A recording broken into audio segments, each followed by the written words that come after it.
So since we avoided the Kamal apocalypse, I'm trying to get on to some other things that I like to talk about. And today I want to defend Bluey, specifically the old man Bandit. Yeah, I got kids, and Bluey is actually freaking hilarious. Anyway, this overall, talking about sometimes conservatives go a little bit overboard of criticizing stuff. And yeah, I have no doubt a lot of these programs have a lot of lefties in production. Matt Walsh went off on them, and to be fair, he did point out some legitimate things. There's like lesbian relationships and some of these things, and then there was that one Netflix show that had buffaloes that wanted to be something else. I don't know. It was a tranny thing. But like, I had my kids stop watching Paw Patrol for a while because he had mentioned something about Paw. And again, no doubt there's probably some lefties producing Paw Patrol. But when I looked into it, like, his criticism was, if it's not manifesting itself in the actual programming, then why let it go, man? This was Matt Walsh's criticism of Paw Patrol. One of the characters wore rainbow socks. Rainbow color, not the flag. I mean, I get that if they're flying that, and I've seen that in children's books, and I take the little stickers for like the Confederate battle flag or maybe the Don't Tread on Me flag, and I see it in books, and I put it over there, and I put it back in the library. All right, no.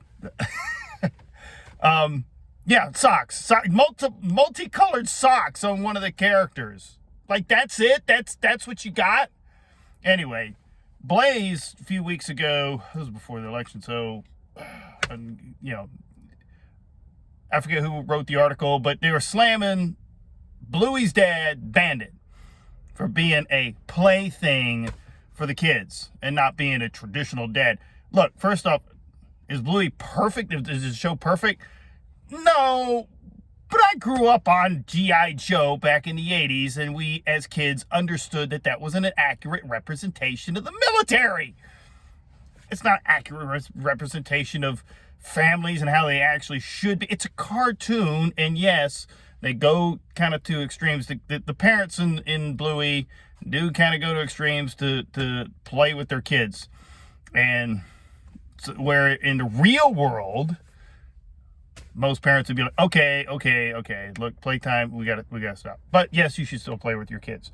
That doesn't mean that the old man is a plaything, and it's both parents. They both do it, and sometimes they have fun pawning the kids off to one parent or the other, and they take that as a success, as a little schadenfreude on the other one when the other parent has to deal with them. Anyway, overall, Bluey is actually kind of based. I could go off. I mean, there was the daddy robot one where the kids got daddy to be their cleanup robot, clean up the house, and said, oh, never want to clean up, never want to tidy up again. It's Australian. I'm not going to try the Australian accent. So daddy robot, the old man, picks up the kids and throws them in the trash. He's like, well, since you're the cause of all the untidiness, I'll stop the untidiness by getting it. And it teaches the kids, maybe we should actually, I don't know, clean up ourselves. Yes. Or they wanted money for ice cream, and he didn't just give it to them. He made them work for the money to get the ice cream, and then they wound up appreciating the ice cream more because they had to work for the money. Or one that Bluey wasn't even in. There was about two boys at school. One was a new boy, and he was kind of ADHD, and he got with another boy, and they played Army. Boys playing Army, and it wasn't looked down on, and they didn't have like the girls join in, and it actually helped the kid with the attention deficit actually kind of start to learn things, because he was able to associate learning what he had needed to learn with Army play, with how he played.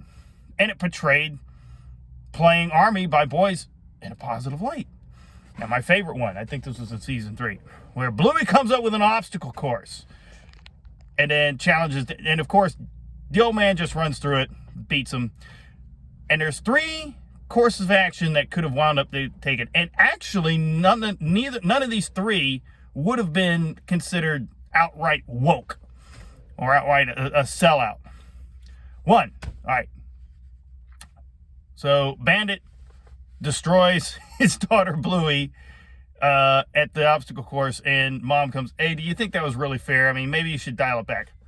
That is actually not a bad thing. Sometimes you need to dial it back for kids, and so they don't just get crushed when you play checkers against them and they get demoralized and they never want to play. You make it a little bit of a challenge. He says, nope, not going to do that. Bluey comes up with an idea and alters the obstacle course in the backyard to benefit a smaller person. So now the dad has a hard time like getting under stuff and whatever. And she beats him, but then she looks back and like, now, could be like, hey, the lesson could be sometimes you can use your smarts to overcome the physicality part. But then she looks back and like really wasn't satisfied with that. So what does she do? She resets the obstacle course, tries, practices really hard, trains, challenges Dad Bandit back to the race in the obstacle course and wins legitimately, straight up, fair and square by hard work, by not altering it, by not having Dad dial it back. That's based, man. And then the article went off like, well, they're changing blue. They made the girl blue, which is a traditional male color. The boys, the dog is a blue healer. Knock this off, man. Not everything that's put out there, and then it's not put out by the Daily Wire, which, by the way, Ben Key does have some decent stuff on there. Mabel McClay, I'm looking at you. Check it out if you're a parent. Check out Ben Key. It's all right. It's not bad. There's some good stuff. But yeah, not everything that comes out from the mainstream is automatically trash. The one thing I do say is that it is an Australian production, and the distribution rights, at least in the United States, are through Disney. So it's either Disney Plus, which we don't want to give them any money, or just watch it and DVR it off of the cable, because I don't think Disney's a premium channel anymore. Or just do what I did and just buy it. Season 3 is coming out on DVD in February. Be excellent to each other. Sic Semper Tyrannis. Long live the Republic. God bless.